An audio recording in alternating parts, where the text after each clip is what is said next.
Hi friends, welcome to my channel Odia flavours by Madhu. आसतु आज बनैबा कलम्ब शाग जो शाग आमर गाँ गहली मिले। आज ये शाग भी आमर सहर में मिलूँ, सहर में मिलूवा शाग। आज गुरुवार स्पेशल कलम शाग बनैबा। आसतु कलम शाग बनैबा फास्ट आम नहीं 5 ରୁ 6 बिड़ा आम कलम्ब शाग नहीं। शाग को भल भाव बाछीदे, बाछिकी तापर ताको काटिबा।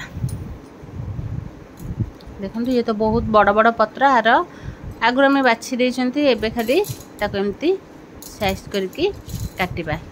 आकु पूरा आम छोट छोट करके काटिबा, बड़ कले बिल्कुल भल लागिबो ना। आकु छोट छोट पूरा कुन कुन करके आकु काटिकी तापर आम ताको भाजिबा।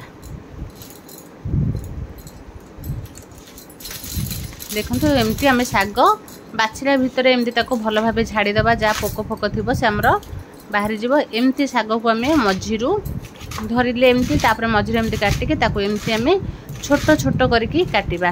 देखो ये भाव काटिले शाग पूरा छोट छोट हबो, खाइबा को बहुत भल लागिबो।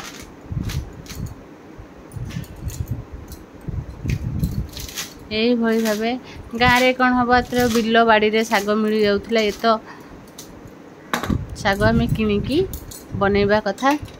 एबे देखो ये भाव आम छोट छोट करके कलम्ब शाग को काटिबा। एबे हमर सब शाग देखो ये भाव छोट छोट पूरा करके काटिबा। काटि साइला परे याकू भल भाव धोईदबा। धोईकी याकू साइड करदबा। साइड कर सारा भितर एबे आम कढ़ई गोटे बसैबा। कढ़ई हमर गरम हो गला परे एबे आम गोटे स्पून तेल देदेबा। तेल दे सारा परे एबे नहींचे पियाज। आकू आम सिझेबानी, आकू फास्ट आम छुंकरे फुटैदबा। तेल पकई सारा परे कंचा लंका 2 ରୁ 3टा पकईदेले। एबे पकईदबा फुटण। फुटण आम फुटीगला परे से पकईबा। देखो फुटण आम बढ़िया से फुटीगला। फुटीगला परे एबे आम पकईबा टिके जीरा। जीरा फुटण पकईले शागटार टेस्ट बहुत भल आसे। एबे आम एका थर शाग को फुटैबा। फुटै सारा परे एबे देखो जीरा फुटण फुटीगला परे एबे आम पियाज 2टा काटी देइथिले पियाज पकईबा। पियाज कहते शागरे पकईले, शागरे पियाज पकाते ना, किंतु पियाज पकईले बहुत बढ़िया टेस्ट आसे।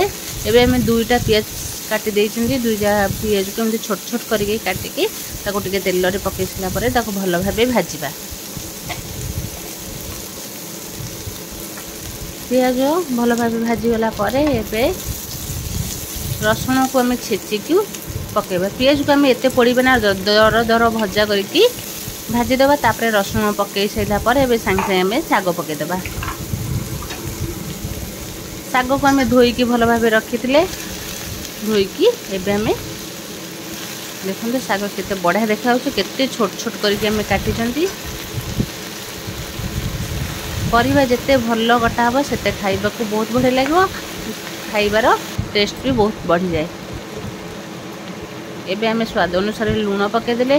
लूण पकई सारा परे एबे कौन करबा ताको गोळेई देबा।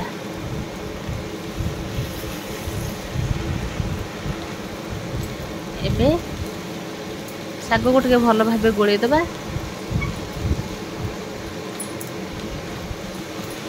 देखो एभली भाबे गोळेई देबा।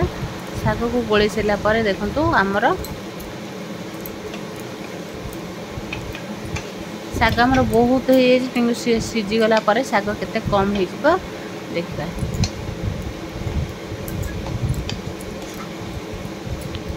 एबे शाग को भल भाव गोळेई देले। गोळेई देकी आको कौन करबा बिल्कुल आको घोड़ेइबानी।